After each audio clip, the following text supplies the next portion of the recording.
जय श्री श्याम प्रिय श्याम भक्तों, आज है एकादशी का वो पावन दिन और आज हम मंदिर के पास आ चुके हैं। मैंने अपनी गाड़ी यहाँ पे पार्क कर दी है और अब चलिए चलते हैं दर्शन करने के लिए। तो दोस्तों फाइनली मैं मंदिर की ओर बढ़ रही हूँ अपनी गाड़ी मंदिर से थोड़ा दूर पार्क करके। वैसे लोग बहुत कोऑपरेट करते हैं, यदि आप उनके आंगन में भी गाड़ी खड़ी करेंगे तो वो कुछ नहीं बोलते, बस गेट छोड़ना होता है। इतनी समझदारी तो हमें खुद भी दिखानी होती है। और आप देख सकते हैं कि आज यहाँ पर कितने ज्यादा स्टॉल लगे हुए हैं, जो कि हर रोज नहीं होता है, किंतु एकादशी के दिन ये बहुत होता है। बहुत सारे लोग प्रसाद बांट रहे हैं, कोई अपने अपनी मनोकामनाएं मांग रहा है। अब देखिए हम भगवान के दरबार पे बिल्कुल पहुंच चुके हैं। कितना सुंदर और कितना प्यारा नजारा है दोस्तों। वैसे आज के दिन तो लाइन भी बहुत लंबी लंबी होती है और बहुत सारी दुकानें लगी है, तो मैं भी चलकर उस रास्ते से जा रही हूँ, जो क्योंकि एंट्री का मार्ग आज अलग होता है। हमेशा की तरह आज आसानी से दर्शन नहीं मिलते हैं और ये बहुत ही अच्छी बात है दोस्तों, क्योंकि जब हम बाबा की ओर लाइनों में खड़े होकर इंतजार करके उनके एक झलक पाने के लिए रुके होते हैं, उनकी ओर एक एक कदम पूरी भक्ति, पूरी श्रद्धा और पूरी श्रद्धा के साथ आगे बढ़ाते हैं, तो उसकी बात अलग होती है। हम आसपास भी देखते हैं कि जो कोई भी बाबा के पास जा रहा है, वो हर कोई उतनी श्रद्धा, उतनी भक्ति और उतनी आस्था के साथ उनकी ओर आगे बढ़ता जा रहा है और अपने मन की मनोकामनाएं, अपने मन की अरदास उनके पास लेकर जा रहा है।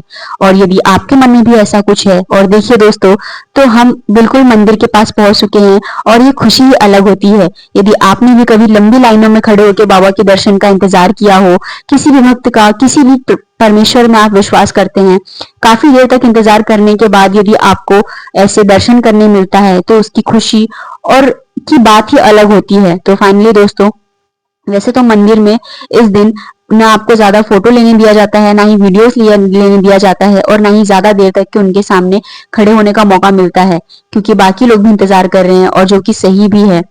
तो दोस्तों अब फाइनली हम बाबा की ओर आगे बढ़ने वाले हैं। अब हमें बाबा की देखिए पहली झलक मिल गई। कितना सुंदर और कितना मनमोहक सा दर्शन हो रहा है। और आप भी अपनी मनोकामनाएं कमेंट में लिखकर बाबा के पास अपनी अर्जी जरूर लगा दीजिएगा दोस्तों।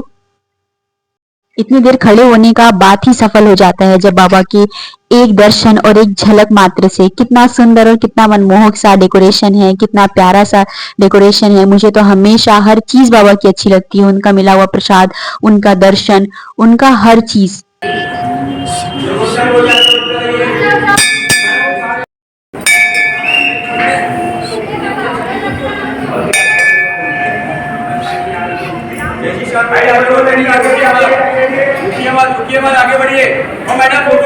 दोस्तों आप देख सकते हैं कि श्री कृष्ण भगवान और बजरंग बली जी की मूर्त कितनी सुंदर और कितनी प्यारी है। वैसे तो हर दिन यहाँ पर आपको दर्शन करने की अनुमति होती है, किंतु जब भीड़ बहुत होती है तो न मंदिर की परिक्रमा करने मिलती है, न बाकी मंदिर में विराजमान देवी देवताओं की पूजा करने मिलती है। और आप यहाँ से, मैं यहाँ पे कॉर्नर में खड़े होके बाबा की तस्वीर निहार रही थी, उनसे अपनी मनोकामनाएं बोल रही थी और थोड़ी सी वीडियो भी रिकॉर्ड कर ली। दोस्तों यदि आपको, आपके कितने भी बिजी समय हो, किंतु हमें भक्ति मार्ग के लिए समय जरूर निकालना चाहिए, क्योंकि कई बार ऐसे समय आते हैं जब आप बिल्कुल हताश और निराश हो जाते हो और आपको कोई मार्ग नहीं समझ आता, कुछ समझ ही नहीं आता कि ऐसे समय पर और ऐसे सिचुएशन में क्या करना चाहिए। कई बार हम कई लोगों पे भरोसा करके उन्हें कई चीजें बता देते हैं अपना दोस्त समझकर, लेकिन हमें ऐसा नहीं करना चाहिए। इस कलयुग में आपको सिर्फ और सिर्फ अपनी देवी और अपने देवता और इष्ट देव के सामने ही रोना है, क्योंकि करंट इस समय कौन आपकी कौन सी बोली हुई बातों का कब गलत फायदा उठा ले, आपको पता भी नहीं चलेगा। आपकी कमजोरियां और आपकी अच्छाइयां सिर्फ आप तक होनी चाहिए। आपको जुड़ना सिर्फ परमेश्वर से है। और यहाँ देखिए दोस्तों, मेरे दर्शन हो चुके थे और मैंने बाबा का आशीर्वाद भी ले लिया था। मैं आपको बता नहीं सकती, दर्शन करने के बाद जो खुशी होती है वो एक अलग ही खुशी होती है, और यह आप तभी समझ पाएंगे जब आप खुद भी दर्शन करने के लिए जाएंगे। और ये मंदिर का नजारा बाहर से कुछ इस तरीके से दिख रहा था। इसके बाद मैं दर्शन करने के बाद आगे बढ़ गई। रानी सती जी का भी यहाँ पर मंदिर है, आप देख सकते हैं आगे। और यहाँ पर ब्लड डोनेशन का कैंप लगा हुआ था, काफी लोग ब्लड डोनेट कर रहे थे। मैंने अपनी जिंदगी में कभी नहीं किया है और मुझे थोड़ा सा डर लगता है, मैं झूठ नहीं बोलूंगी। और इसके बाद हम मंदिर में पहुंच गए और आप देख सकते हैं कि यहाँ पर कितना सुंदर और कितना प्यारा डेकोरेशन हो रखा था। मैं ये नहीं जानती कि ये डेकोरेशन क्यों था और किस कारणवश था, लेकिन जो डेकोरेशन था वो बहुत ही मन मुग्ध कर देने वाला डेकोरेशन था, आप देख सकते हैं। और माता रानी का भी जो ये दरबार है ये बहुत सुंदर लगा हुआ था। सब यहाँ पर भी दर्शन कर रहे थे। खैर यहाँ पर कोई लाइन नहीं थी और मैंने भी यहाँ पर दर्शन कर लिया। मंदिर में घंटियों की आवाज कानों को कितना सुकून देती है, सुनिए।